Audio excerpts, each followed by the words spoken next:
Sina? Ano? Doon ako, nandun sila lahat sa office ni Sister Lauren.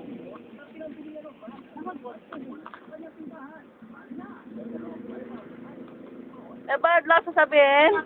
I love you, Ernie. Oo. Love you too. Wow! Kano Ikaw, sabihin mo yan, eh. Kano naman, baka mahalaga ka sa boy.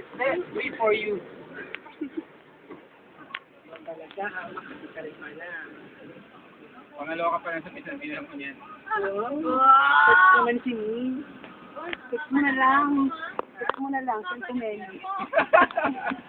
Text mo na lang. Ang haba ng diyo mo. Siyempre. Kasi gagawin niya mamaya ako sa niya. Pangalawa ka ha, narinig namin. Kami nga, walang ano, pwede kitapong kami. Tapos. Uy, baka dito, paano di pa kuwan?